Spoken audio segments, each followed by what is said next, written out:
Welcome, everyone. Today, we have a very powerful woman. She is an example of authenticity in action, in her own words, which I love, by the way.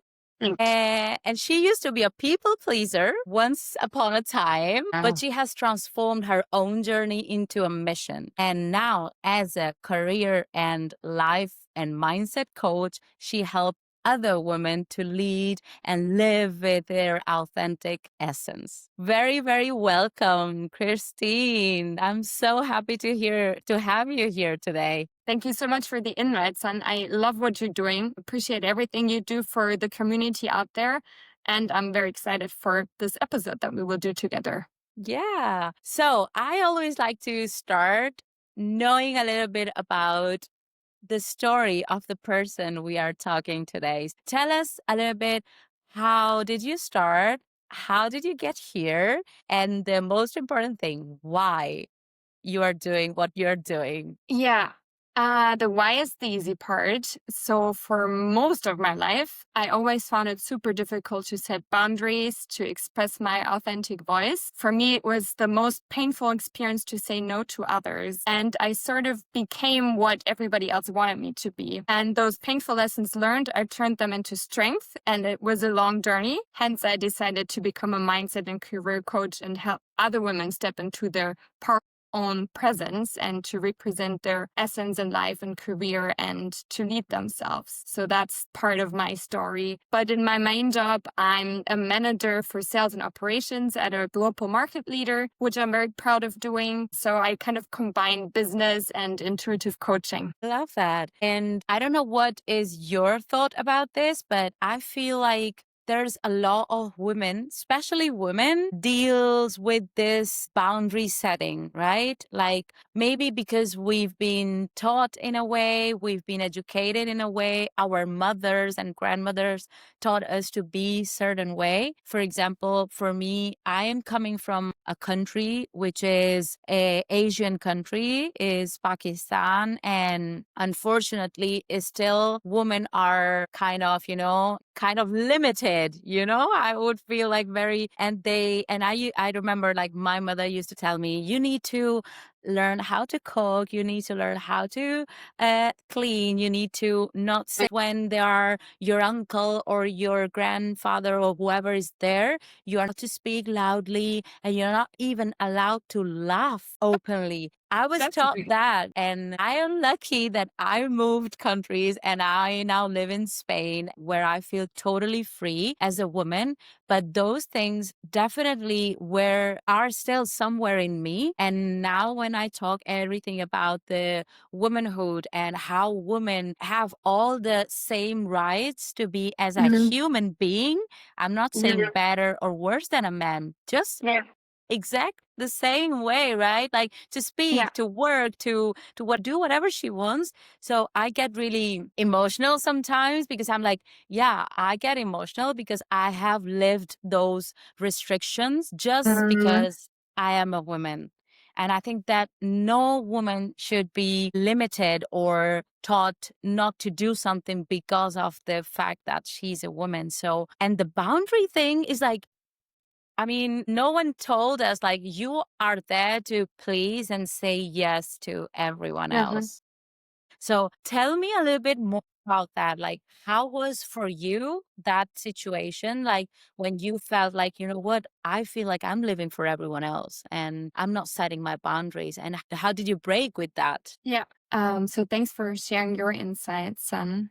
And I 100% agree to what you said. For me, it was a step-by-step process. It was first a feeling of like heaviness in my body, to be honest, like pressure on my chest or like the feeling in my throat, like I would want to say something and sort of itchy, but I couldn't really step into my own power. I wasn't able to like voice it at that point in time.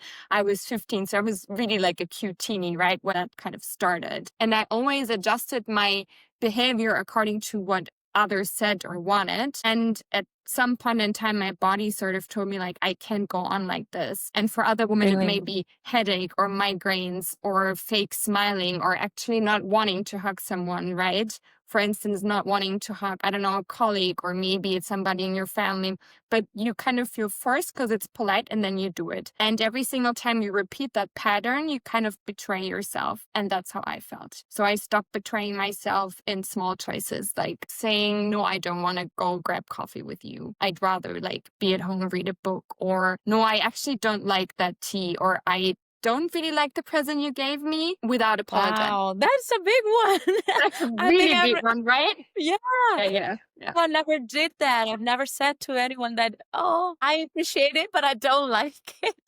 It's so like, it sounds so, I don't know, simple, right? But for me, saying no to a present, like somebody generally thought of you, they thought of what you may like. And then you're being rude by saying, no, actually, you know what? I'm not into, I don't know, strawberry chocolate. I'm not into coffee beans from Puerto Rico. I don't know. It's a random example, but you own that. And so I did it step by step, really, with like everyday situations. And then in the big decisions, of course, like ending a toxic relationship or maybe switching a job in my personal experience, and saying, okay, no, that's over. And I'm just gonna, do something that maybe nobody thought I would do.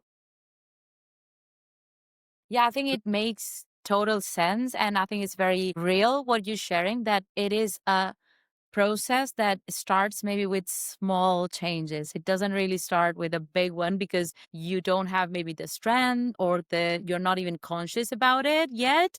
Doing just small things will build the confidence and the strength you need to get to those bigger things, right? I think that is very, very real and very practical as well for someone maybe listening to us say, you know what? Yeah. I feel like that. I don't know how to say no. I always feel that I'm doing things for other people, for the family, or for my partner. So start to saying no to simple things can be Mm-hmm. really helpful to build that muscle. So for me, as you are an expert like mindset coach, although I work with women with their brand communication and their copywriting, I see all the time women struggling with their confidence all the time. With my clients, sometimes I am doing a little bit of coaching with them and Which is and good. taking Yeah. yeah, and taking Yeah. Yeah. them like slowly, like, yes, you can do that. We can do it. We'll do it together. You are good enough. And actually, Mm-hmm. those things are something I suffer sometimes too, right? Like the fears, the imposter syndrome, the feeling I'm not enough, or maybe I'm not good yet enough to whatever I'm dreaming of. So I'm going to ask you something that has been popping in my head lately. Please do. I'm coming from a family that is a middle class, very normal family. We are Mm-hmm. immigrants. My dad started here in Spain, his business from nothing, like literally nothing. He was sleeping on the streets when he arrived, and he built his life here and gave us the opportunity to have a home when we arrive and everything. So I'm so grateful for that. However, since I started my business 5 years ago, and lately this has been an intense question that is popping up in my head. And it's like coming from a family who is a very normal middle class immigrant family. How can I shift my mindset and convert myself into this business woman who is Yeah. wealthy, who has this dream life that no one in my family had before? So for me, Mm. it's like that mindset shift that is sometimes I still struggle with. And so I would love to know your perspective on this. Because I think that I have in my community a lot of women who are in the same situation, that they are the first one doing a business, starting a business and Yeah. changing their lifestyle. So Yeah. this kind of thoughts comes Mm-hmm. all the way, and they're like, who am I that going to do this change in my family? Like, Yeah. how do we deal with this? You mean because you don't have a reference, right? You don't Yeah, have a reference in your exactly. family that somebody achieved that. So automatically you have a barrier in your head, like a Yeah, limitation that you put on yourself. yeah. Got it. And you don't have a path. It's like okay, you want to do something, but there is not a clear path. You There have is no to playbook. no, Okay. nothing. It's like me by myself trying to find Me, out which myself, way and to I. go. Yeah. Okay. Okay. Thanks for sharing that. That's brave too, right? Like speaking out loud about your own like vulnerabilities. Not a lot of people do that, and that's super brave. Thank you. So you're already brave for sharing that. That means you can be brave enough to dare more. For me, the first thing that I always tell a client when they have insecurities, difficulties, it's all of this comes down to your subconscious mind, right? We have conscious thoughts. Most of them are repetitive, right? 90% of the day we think the same thing. So it's really important to make anything that's like subconscious, so below what we don't realize we even think or do, conscious, to change it. Like, for an example, if you try to observe your reoccurring thoughts, right? And you keep telling yourself in your head, like, oh my God, everything is so hard, or those women are so much better and smarter, and I don't have the resources, I'm not good enough. That's really good to like capture that, because all of that is there to actually help you. So, Okay. like, limiting beliefs always have a purpose. They want to keep you safe. Let's say a typical one that I had is, I'm not good as I am. Right. And then you let that sink in. And you could try to ask yourself, what is that thought trying to do for me? What is that belief trying to do? And in my case, it's trying to keep me safe, right? Trying to like keep me secure in a way. It served me for a long time. And then you can always try to ask, like, okay, so if I try to turn it around in a positive way, it would obviously be like, I'm good as I am, or I am good enough. And then you take that thought and you turn it around and you try to actively think that. For instance, in the morning, like, I can do everything I want, or I can achieve great things, or I can do hard things. And Or that I might can be the be first it. one in my family to Yes, do this exactly. thing because maybe other people in the family did other things and that was Yeah. the first as well. So, yeah. One. Okay. So it's like when you have this kind of thoughts, first acknowledge to and be like real. Okay, this thought is there, of course, Yeah. but the function of this thought is to protect me. That's it. Yeah. But I'm safe. I'm safe. I'm not in I'm an grounded. insecure. Yeah. Yeah. And from then try to give it's like sometimes I feel it's like speaking to a little version of me, maybe a baby, and saying like, I understand you are afraid, but let me tell you that in the Yeah. past when this came up you did it and you were brave enough to Mhm. confront it and face it and you made it through. So Yeah, definitely. And you repeat it until you believe it yourself. That's really the key. It's like, it's an affirmation. You can affirm it in the morning. You can do it before you go to bed, but it's a change in a habit. And that takes a while, like to change the way you think. It's not gonna just like, okay, I thought it for 10 days and now my life magically changed. No, that's not how it works. yeah. Yeah. Okay, to this thing you just said about you have to keep repeating it to Mhm. yourself until you believe it. Here's another question for you about Okay. this. Yeah. Because sometimes what happens if you are repeating this more affirmative and more powerful thought to yourself, but you internally you are saying, yeah, but no, that's Mm. not true. You are like, yes, I can do it. I am worthy. I am brave. But, deep down, there is another voice telling you, yeah, I get it. But you know what? No, that's not true. You didn't do it. You're not that Yeah. good. So, Yeah. is it still good practice to keep repeating that affirmation? Or maybe we should do something differently to Yeah. to get deeper, maybe. I don't Hmm. know. Yeah, I fully grasp what you're saying. I had that. It's actually your inner critic. It's that voice that like keeps nagging. It's from deep Okay. down. And if you ignore it, it will only get louder. And you can affirm whatever you want at that point in time. It's not gonna sink in your body. It won't rewire your nervous system, right? So what I like to do, what I recommend clients do is, okay, well, give that voice a name. For instance, I call mine Rob. And then I'm just gonna say like, oh, hi, Rob.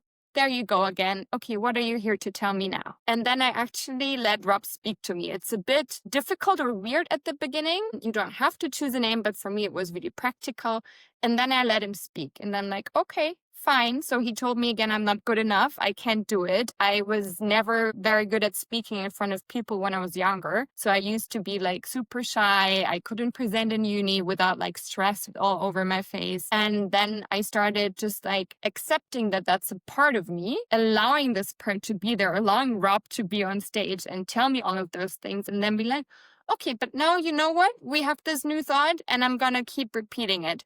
So it's about integrating that and not like pushing it away. Everything you push away, like bad feelings that you push away, like rage or insecurity, disappointment, sadness, if you don't allow it to be there, it will keep knocking on your door until you listen.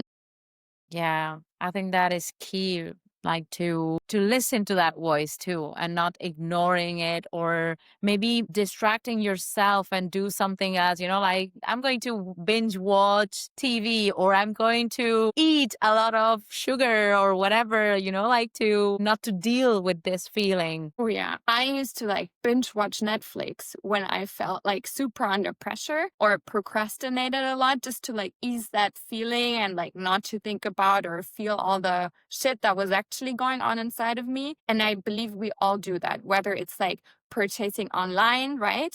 Just like 2 clicks and maybe I'll find something nice. Yeah, that Or quick I don't know. dopamine, right? Yeah, it's like a dopamine hit, and then you feel better for a while, but it will eventually catch up with you. True. Yeah, that is so true. I would love also to go a little bit deeper in the similar things we are talking about. Like you have these voices and you're not feeling confident enough maybe in your business because mostly our listeners are women who have their own business. So I want Yeah. them to take everything they could. So when you are aware of your thoughts, your limiting beliefs, Yeah.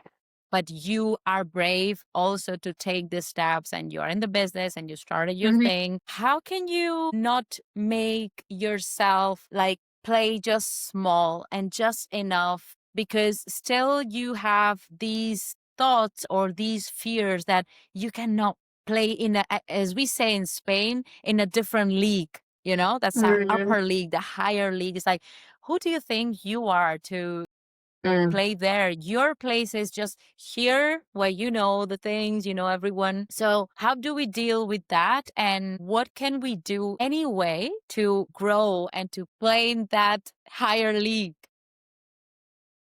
Such a good question. For me, it starts with the statement, everything is possible. And that's also your mindset shift. It's allowing yourself to dream big, but then of course you will have setbacks. You will fail. And what I tell my clients or my friends or other businesswomen is, yeah, okay, fail fast, fail forward. It's not about being perfect. You will make mistakes. It will be hard sometimes. It won't all be like glory, shiny, and easy. So in the tough times, that's when most people or most women doubt themselves. They want to give up. They don't want to keep going. Yeah, but you can get toward that goal. You just have to keep going and not give up on your own dream. And at that crucial moment where most women that I know kind of think about, should I go back to my 9 to 5? Wasn't that like more secure? What I then say is, okay, imagine yourself in a chair. You're 70 years old. You're a grandma and you see your grandkids and they ask you, oh, Gran, so how was your life? Right? What did you achieve? Who were you when you were younger? And then like listen to your internal dialogue of what you would say and what would you say about your life as it currently is, or what would you want your 70-year-old self to ideally say about your life? And then you go do that, whatever it was. Right? It is so funny you're using this example because I remember when I started this journey of entrepreneurship 5 years ago, I did a post and I Mm-hmm. was just express what you say. Like when I'm old and I'm 80-year old and my grandchildren or anyone asks me like, how was your life? I'm going to tell a story that my life was like I dreamed of, the way I wanted to live. It wasn't in an automatic kind of thing that, you do your studies and then you get a job and then you hate your job and you're like, Yeah. and then you're 80-year-old and you're like, the hell, what have I done with my life, right? So I think Hmm. that is a great exercise that anyone can do. Like, think about what is the story you want to tell your grandchildren when you are 70, 80, 90-year old. And make sure that you start living the the most similar way that you would like to tell that story, right? So I think that is a great, great exercise we can all do. We should do it tonight, all of us, to be honest. And what do you think about, do you work with men and women, or you mostly work with men, or? So, funny story. I started working with women and then I got some DMs of men. And I was like, my website is pink. All of my Instagram is like beige rose. I don't know what attracted men to me. And then I couldn't really say no. So I had like a family father in his phase whom I did like a travel to his future self with. So we like packed his imaginary rucksack with all the good things, like all the resources and skills and strength he has. And we walked into the future together and kind of like looked at what would he need on that journey to get there, or what is actually holding him back. And that was honestly one of the most touching and best experiences as a coach that I had. So yeah, it's women, but if a man then really needs my help, I wouldn't say no. Okay. And have you seen like different way of, let's say, like doing business when it comes to men and women? Because nowadays I am listening a lot about this feminine energy and the feminine way of doing business Yeah. and the masculine way of doing business. So I would Mhm. love to know, what are your thoughts on this as a coach, as a mindset coach? Yeah. Honestly, it's difficult because I also have my main job, which I do where I'm usually with people, so doing sales and operations, which I manage.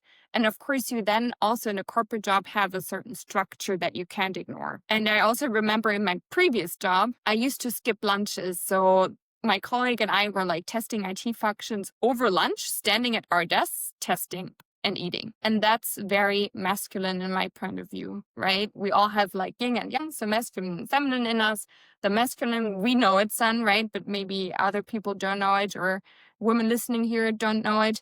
I mean, the planning, the doing part is really masculine. Everything that where we hustle, we're in hustle mode and we're like productive and planning stuff and booking things, masculine. Feminine, more relaxed, more passive, creative, flowy. But I think in the corporate world, there is not really that much space for feminine energy in business. So if you do have a business, that's the great news. You can then actually kind of schedule your days according to your energy. And that's, as women, we have a cycle that we can follow, right? A lot of that is also on Insta at the moment. So we have ups and downs in our cycle. So try to schedule your meetings, your social time, your face to face in a really good period for yourself, right? And also just playfulness. Do something that actually in the morning helps you, where you can strive, because you can allocate your time as a business owner, right? Which you can't, if I'm really honest, when you're at a 9 to 5 job. Yeah, I remember when I was in my corporate job back in Yeah. 2011, 12. Yeah, a long time ago. Yeah, and actually, you know what? I think that when you are in that dynamic and you don't even stop and think about, okay, how would do this job as a woman? You are Yeah. there and you've been told, like, this is your timings, this is the lunchtime, and it Mm. doesn't matter what time of the month it is. You Yeah. have to do kind of the same things every Uh-huh. month, right? However, now that I'm with my own business and now I'm more aware, because I am someone who tends to get into my masculine energy really fast. I'm like in the doing, in the hustling, in the, Yeah. okay, we need to get this done. And until I don't get this goal, I won't Yeah. stop. And Mm. and so I Yeah. need to work still a little bit on my, okay, calm down, lay back, Mhm. be patient, and just make it more playful, as you said. So Mhm. as I'm working now with my own energy, Mhm. I feel it is kind of more natural for me. So for Mhm. example, depending on the week of the month, if I'm with my period, like last week I was on my period, I was like, okay, no meetings, Yeah. no interviews, Yeah. Yeah. no like heavy creative work. I'll be doing more like admin things and things that I need to do without Mhm. thinking too much because my energy was low. Like from this Okay. week, I am starting my ovulation. So I'm feeling Mhm. confident and I'm feeling energetic and my skin is better. So I'm like, Yeah. okay, so Everything is we need to better. do all we Yeah. need to do all the interviews and the meetings and the creative things this week and the next week. And it feels like much more, I feel like more productive doing it in this way. Although I have to say something that sometimes it feels so easy that I feel a little bit of guilt. Yeah. That's weird. The other day, I was actually talking about this with my partner, and Mm. he has a job, a normal job, and he was saying it is being a really quiet day for me today. Yeah. It's like, and he said, I'm feeling a little bit bad because, it's like I'm not Yeah. working and I'm getting paid anyway. And I was like, you know what? I feel that sometimes right now because I was in this mindset of I have to do. And if I do and I do the hard work and I Yes. hustle, that is Yes. how you earn the money. That is how you Yeah. earn the positioning. Oh And yeah. now I am like kind of doing it in a different way from a different place, Yes. being more, you know what? Today I think I'm gonna take it easy. It's gonna complete this task and this task and I'm finished for the day. Or Yeah. maybe I'm gonna take my evening off because I'm not really feeling well. Or I'm just going for a walk to be more inspired about this. And it's Mm. like, this is part of my work. And, Yeah. it feels, and there is a little bit, I feel a bit of guilt around this. It's like, I haven't, maybe it's because I've been told in different way. So Mhm. what do you think about this? Like when you feel guilt because it's like, I'm getting paid and I'm having fun and I'm not doing Oh that God, much of terrible. the work. What Yeah. is going on here? I think it's so representative for society, right? It's like I remember when I was younger and even a kid, like I got a lot of people saying to me, hard work pays off. You only make it if you work hard. You got to work hard. So in our brain, it's like engraved that we got to put in a lot of work to get very good results. And I do believe in that you have to put in work, of course, and you have to like fine tune your skill and keep developing better skills and keep reading, educating yourself, audiobooks, whatever it may be that helps you be a better copywriter and in brackets coach, right? But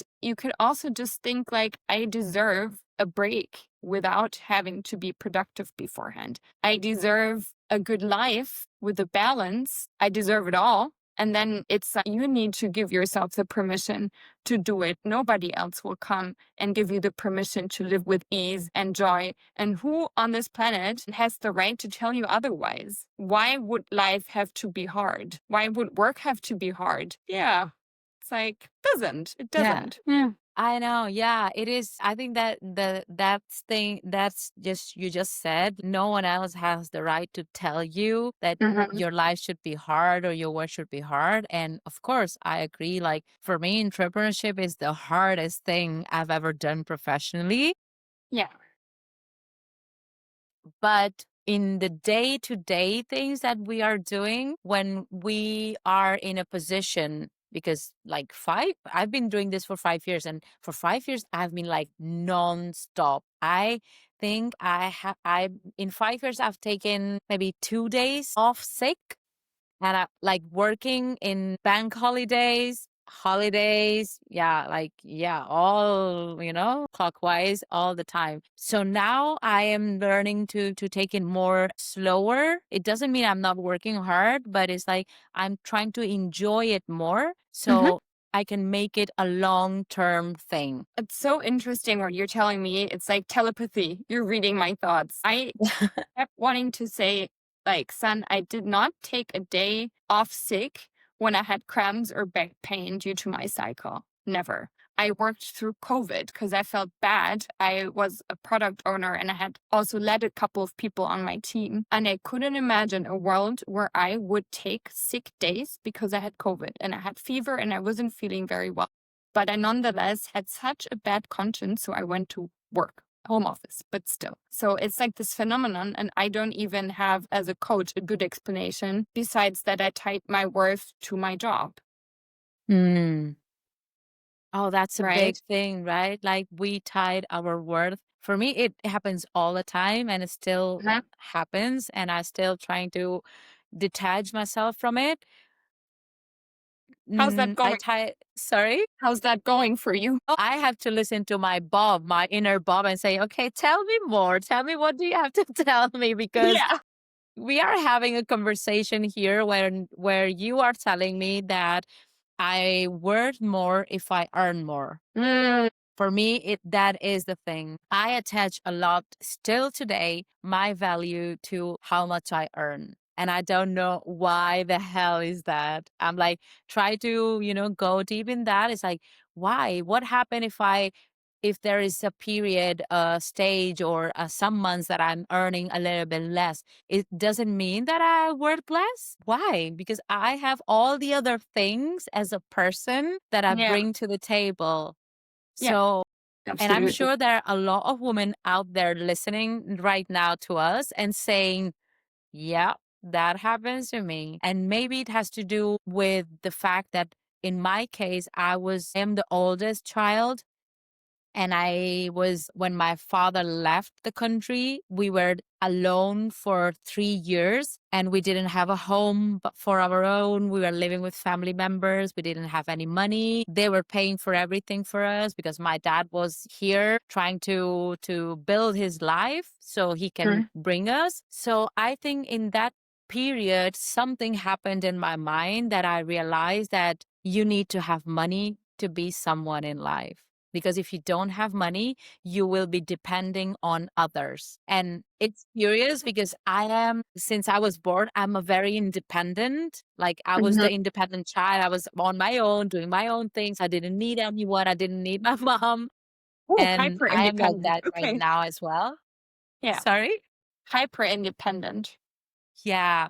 Yeah. So I think for me, what makes sense is that I attach a lot my value to the money I earn Mhm. because at a very beginning of my childhood, I had this experience that we don't have money and we have to depend on other people for Mhm. the food, for the house, for the clothes, for everything.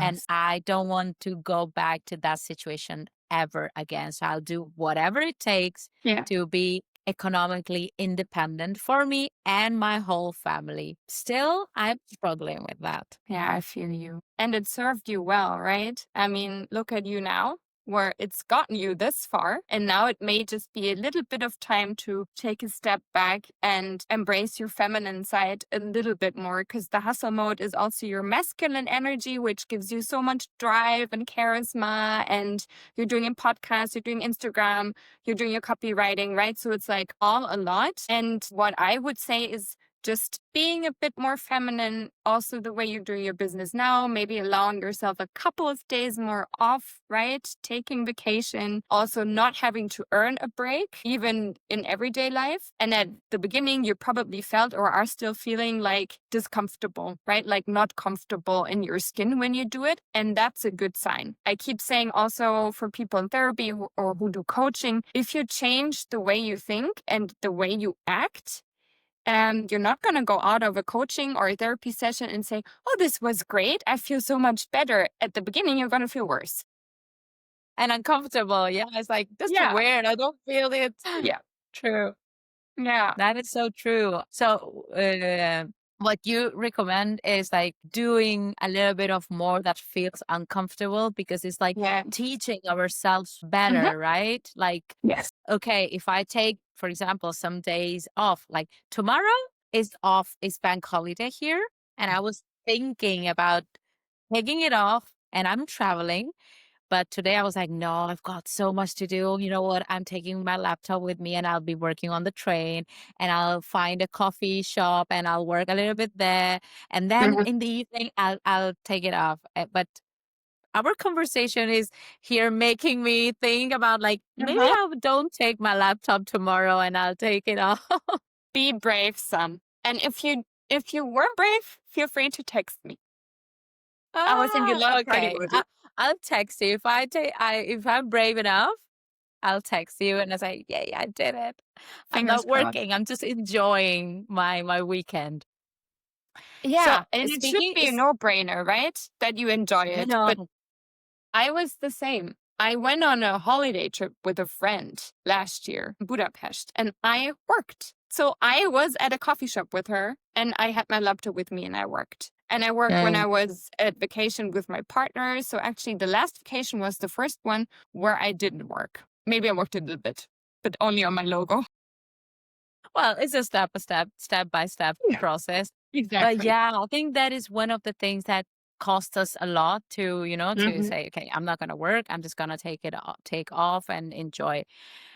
And speaking of like this feminine way of doing a bit Hmm. laid back and take it slow, what do you think that as women are our superpower Yeah. that we can really embrace and use them to build our lives and the Mm. business and everything around them? In your experience, maybe you have seen them or what do you think? Empathy would be the first one. I've seen it plenty of times myself, and I remember it very vividly in my own case. We had a dispute, a manager of me, myself as commercial person, and a client, and they had a disagreement. So two men, right? And I just felt the tension go up, and that would have been a lose lose. So, what I tried was body language, softness. I lowered my voice. I showed that I understand the client's position, that we're very willing to help him, and then I drew some boundaries. So, for me, the power of a woman is really like we're very intuitive, we're not that ego driven, and we have a broader perspective often also of people's feelings. And we can pretend we're all logical beings, we're very rational, but it's bullshit. Usually, we're run by our emotions, also in business, and women are great at navigating those. I love that. I love it, especially like the empathy and the intuition part. Yeah. However, I feel that sometimes I've been disconnected, maybe Mm. from this intuition, and because I was leading with this masculine energy in me, like rational numbers, Yes. seeing all the Get it. data, and it's like, okay, if the data is telling me that. However, I always Mm. see myself and feel myself as a very intuitive person. Like Yeah. I can like with people or with situations. So for someone who is disconnected Hmm. from her intuition, how can we practice more to listen to our intuition and be connected? For me, it's micro habits. So if you feel Okay. very in your head, right, and you can't really listen to your heart, and you may be very, very tense, like in your shoulders, in your jaw, maybe you bite your jaw when you're sleeping, like all of those signs that you're very driven, very masculine. What always helps me and what I recommend clients do is take 5 minutes. Just has to be five. Put on an alarm on your phone and sit quietly, just a corner. Maybe you have a room to yourself at home, you like to go into the cellar or your bedroom and you close your eyes. And if you have a topic that really bothers you, like that you keep thinking about, you don't know what to do, you're like asking yourself all of those questions, breathe. So you breathe in for 4, you close your eyes, you hold your breath for 6, and you breathe out for 7. And you repeat that for those 5 minutes, and you will feel like the tension in your shoulders or your hands or your face will go a bit down. And what then will happen is, since your nervous system, so what like drives our body, it will relax too. And then you can listen to your inner voice and it will cut down the noise in your head. And if you then have a specific question like, should I take that business opportunity? Should I do a rebranding? Should I say no to that client? You ask that question when you're calm in those 5 minutes. And what will reply then is your intuition. And that's something you can always do because it just takes 5 minutes and you can do it anywhere where you can be like a bit alone. in your Would you center. recommend to do this practice like every day or every other day? Or maybe just when you're Mm, feeling that you need to listen more to your intuition? Because I feel that yeah, if I'm like very in a stressful situation, yeah, maybe just one day, 5 minutes would not be enough for me. yeah. Maybe I need, to do this. It's like doing yoga or doing a Hmm. sport. It's like if you do it Yeah, just one day, you'll feel, of course, a little bit better, but yeah, it is the habit of doing it yeah. that will really make you connected in this case Hmm. with yourself and calm Yep. yourself. So what would you recommend is like at least like minimum that we can do Yeah, minimum for me would be once a week. once a week? Okay. Because if you then, I don't know how anybody listening here commences their mornings, right? But I'm sure, San, as you're a powerful businesswoman, you will have habits in your life already. But if I don't know, you're someone who doesn't really structure their day, my recommendation would be to at least start your morning with you before you look at your phone, before you read any email. What I do in the morning, the first half an hour, and that's long, is just for me. And there you also become more intuitive because you prioritize yourself, and that makes you important in your own life. And that also enables you to like listen to your body more or actually think thoughts you want to think because it's quiet and it's just you, it's nobody else. So that's a great way to also teach yourself, yeah, self love and self acceptance, all of those things that help you become more intuitive. If you don't have that time because you're a mom and you have toddlers running around, or you're leading a business and you wake up at 4 because you got to drive your car somewhere, whatever it may be, do it at least once a week. Yeah, I think that is like 5 minutes once a week, not a big thing, right? We can all maybe do it in the morning or maybe before when you go to sleep, like go 5 minutes earlier or wake up 5 minutes earlier, and it's perfect. And this is reminding me, as you mentioned, the morning routine things, right? Mhm. That's something big right now as well, like the 5 a.m. club and, hustling all back to the hustle routines. And I remember that I have done them all. I've been the 5 a.m. club woman, the 6 a.m. club, everything. You name it, I probably have done it. And I was like, you know what? This is just not working for me. Mhm. I get it. I cannot keep up with everything. And in my case, I'm not a mom. I don't have toddlers or anything like that. But Yeah. even though I felt that it is not for everyone. So, Mhm. as a coach, as an expert, what would you recommend? Because I understand, because I have been this person, this woman who has listened to so many different habits Mhm. and coaches and Mhm. experts, like do this so you'll be successful, do this and Yeah. you'll get this, and do this and you'll get this. Mhm. And I get it, like Yeah. there are a lot of things that work, but not everything can work for everyone. True. So Yeah. how can we design our own habits, our own Mhm. routines? Like, what do we have to look in ourselves so we can say, okay, this is better for me? I don't have to wake up at 5 a.m. Maybe I am a 7 a.m. person or an Yeah. 8 a.m. person, or maybe I'm not a morning person and I'm a night person.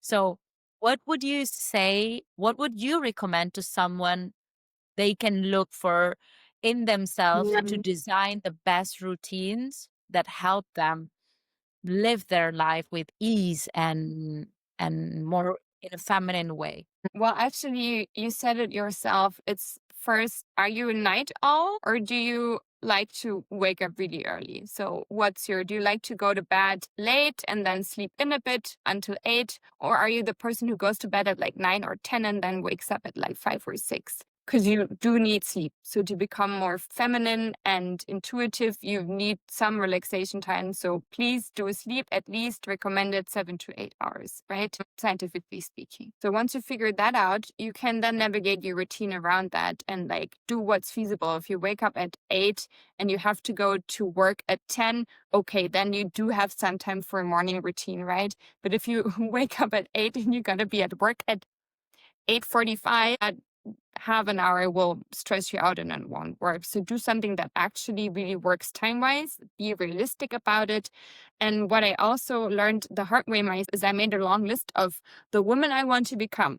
Right. And all of the things I would have to do for that. And then I started, it was a New Year's resolution. And then the first month, I did a lot of those things. And after 4 weeks, I noticed that slowly but surely, the things don't stick. I didn't wake up at the point in time I wanted anymore. I went to bed too late. I started scrolling again, right? And I started drinking again, even though I wanted to have sober Jan and sober February, blah, blah, blah. It's because I did too much at the same time. So for new habits to stick, pair them. So do something new with something you're already doing and then stick with it, right? You will know this too because you tried a lot of things out, but you have to at least do it for 33 to, 66 days for a habit to be really established. And then it becomes a lifestyle. So don't be too hard on yourself. Don't try everything at the same time. Pick 1 to 2 things and do really what feels good to you. If it's a nice cup of coffee, smelling it, tasting it, really taking it slow, do that first. If it's journaling, you haven't journaled in a while, pick journaling, whatever really works for you. And then do it for 1 to 2 months, but do it consistently and don't skip for more than one day, I believe. But I would have to read it up again, actually. Yeah, I think that is key what you said, like pairing up things. Like, for example, if you want to, I don't know, exercise more, right? Maybe you can say, okay, I will wake up a little bit earlier and I do something that I love.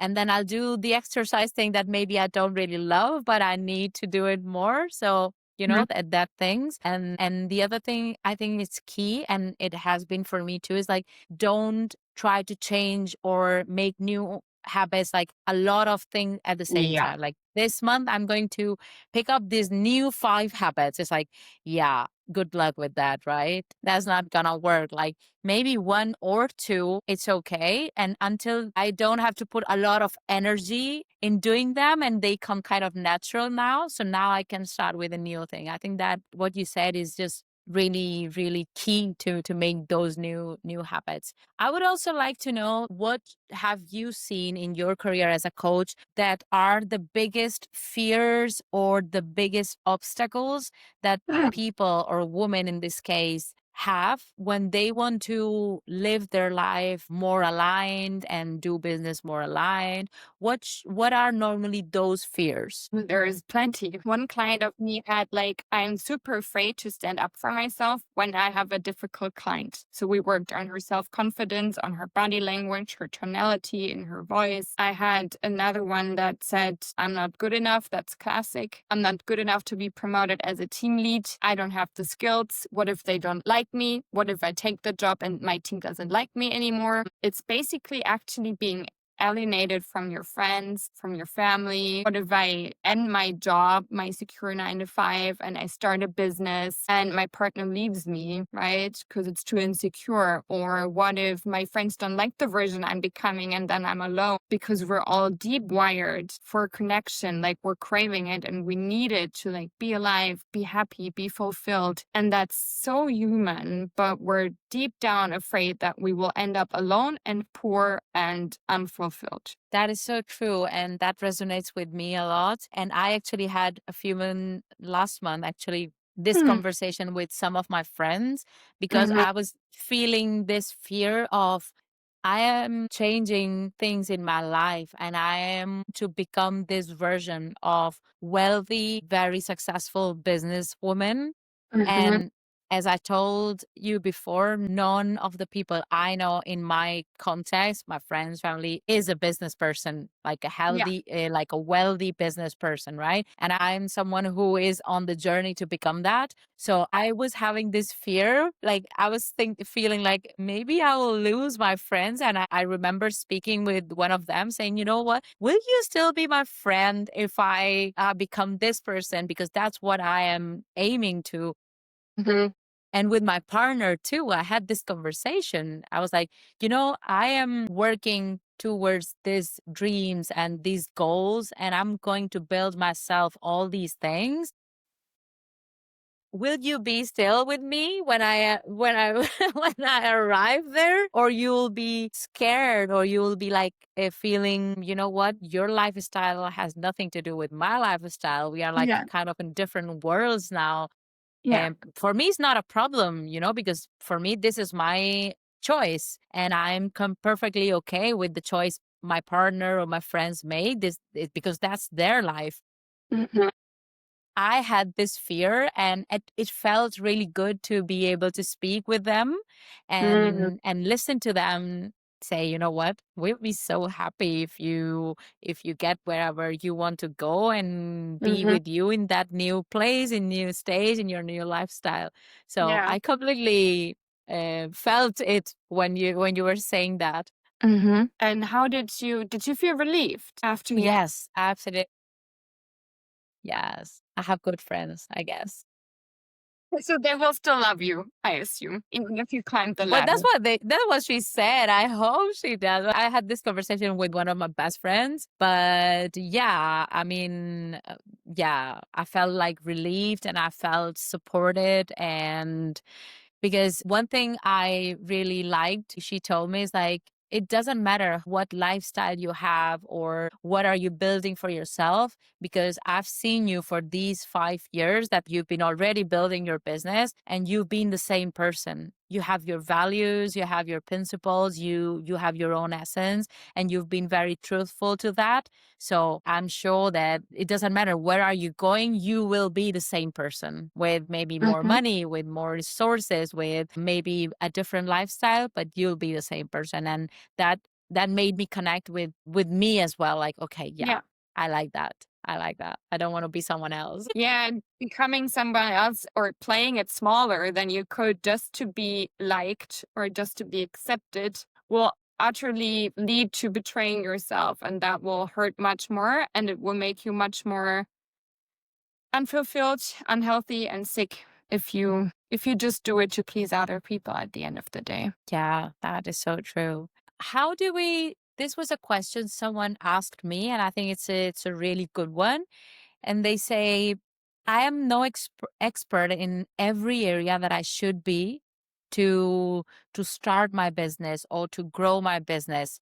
How can I do to still like, to go on and Mm. not stop here, because I feel like, you know what, I don't know how to do this in perfect way, and do not know how to Yep. do this and this and this.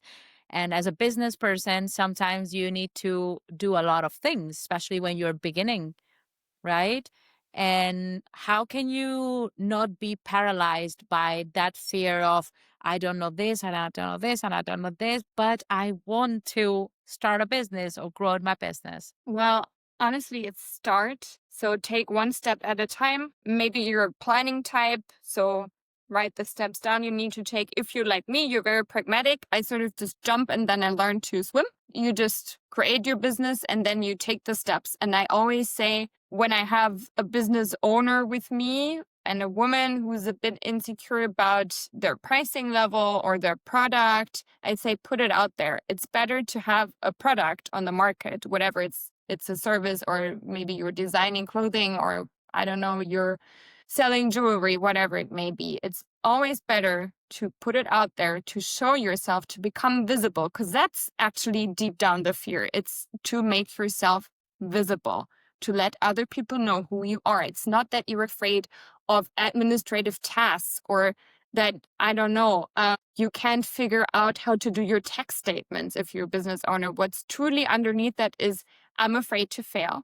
I'm afraid to be seen as who I am. And I'm afraid that other people don't like me. But that won't change. It will still be there. But at the end of the day, you then kind of shelved your dream for years because you're too afraid to do it.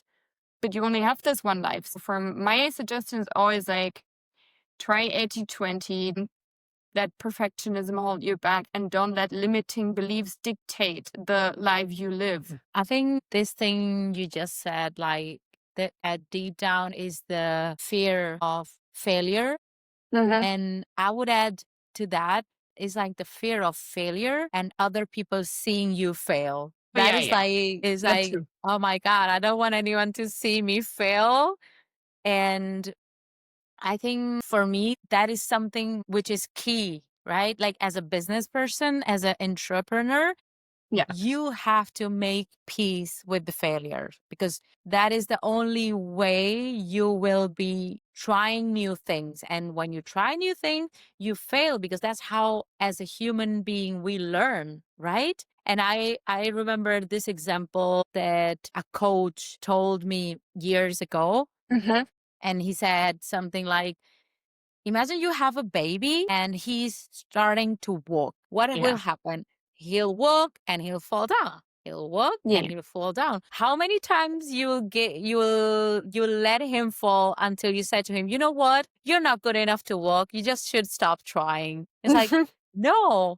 You'll try until you get it, until you are walking properly. It's like, no, there is no limit of times that you have to try. And as humans, we learn like that. We learn falling. But when we grow up, we feel so Yeah. ashamed by falling and people seeing us fall and I know that maybe some people can criticize you and maybe laugh at you, but you know what, they are in a different situation. That's their own reality. And Yeah. I have experienced that no one who is doing the same or more than you Yeah. Yeah. will say anything bad about you. They will have just encouraging words for you. They will encourage you to keep Yes. going on, keep trying Yes. because they know the path. They know how difficult it is. But I have experienced this and I had clients and friends who has experienced this, like the fear of failure and other people seeing me fail. It's like,